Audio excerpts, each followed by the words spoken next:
Hello everyone! Welcome to the Lurch's Journeys vlog. Okay. So today we are going to cook Papa Ethan. Oh, Papa Ethan. And we have beef honeycomb right here. I don't know it. From Seafood City. And then we have some ginger, onions, garlic, and this is Mommy already chopped this up, and then the soup's over there. I think that's where we're gonna cook it. So it's not yummy. So I boiled them already, and it's already ready to be cut and eaten. and eaten. Yeah. Guys, look, we got this new spring from Chuck E. Cheese before this day. It's a magic spring. That was yesterday. Look, it can also pump CO2. It's not a spring, it's a CO2 pumper. Don't play there, please. Okay. Mommy, is this beef honeycomb? Yeah, there's beef, there's beef tripe, there's beef liver, there's beef honeycomb. This is the beef. Wait, is this the And then there's beef laman. So I'll see you later, guys. Cut ko muna ito. Mommy already chopped this. Only 1 out of 10. Look, there's still a lot for Mom to cook. Cut. And this is the the beef honeycomb. Let's taste it. Yeah. Mommy, I want to try it. Tastes like pho. Yeah. Tastes like pho. Tastes like pho meat. It tastes like pho meat. Pho meat. So, in-slice ko lang ng ganito. And ang dami ko pang i-slicein. Kain na ng kain tong dalawa. Oh my gosh. So do it. Okay, that's it then. Now, just swallow it.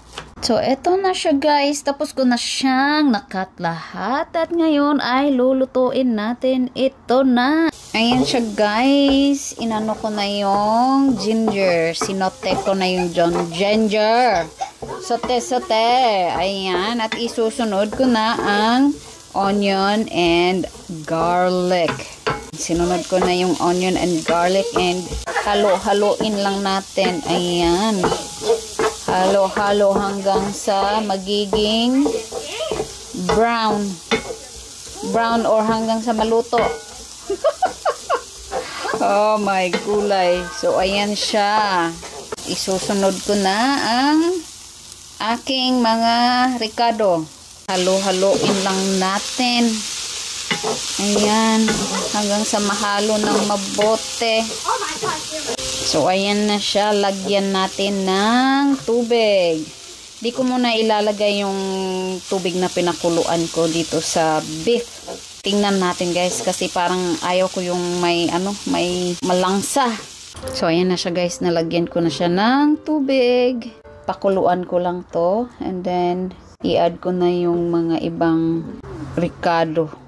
Lagay lang natin to, guys, tong beef cube. Ayan. Beef cube. Huh? Beef cube. What is beef cube, Mommy? There. Where? There. So, ayan, guys, ilalagay na natin tong pinapaitan na mix. Mamacita's bitter stew mix. Ayan. Wait, is bitter, Mommy? Huh? Is bitter? I don't know. I hope it's not. I know, huh? Tapos ilalagay na natin tong sili. Di ko lang siya in-slice, guys, kasi meron akong mga bulilit na ayaw ng maanghang eh. So, Mommy! ayan. Mom! Don't put it that spicy, though! That's why I did not, I did not cut it. Spicy! You can take it, boy. Oh my gosh, Mommy, no I can't. That's gonna be even spicier. You can take it. No, that's gonna be even spicier. Mom, is that jalapeno? Chile.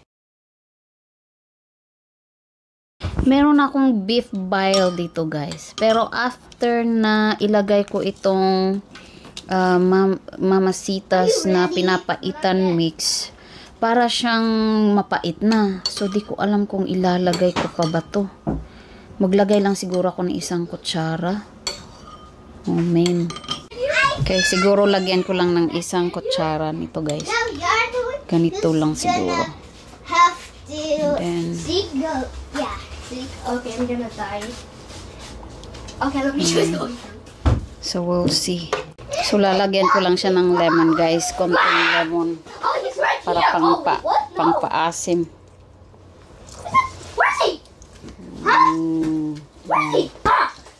Tama na siguro yan. Loven, you know where should I hide? You should hide in the dirty basket. Wait, why? So, nalagyan ko na to siya ng asin, guys. And paminta. So, ayan. So, ayan na siya, guys. Tapos na. Ilalagay ko na lang yung green onion. Ayan. Tingnan na lang natin ito mamaya kung anong masasabi nila. First time ko itong lutuin, guys. So, bahala na yan. Ayan. Oh. And, ayan, papatayin ko na lang siya. Okay. Ayan, guys. Thank you for watching. Bye!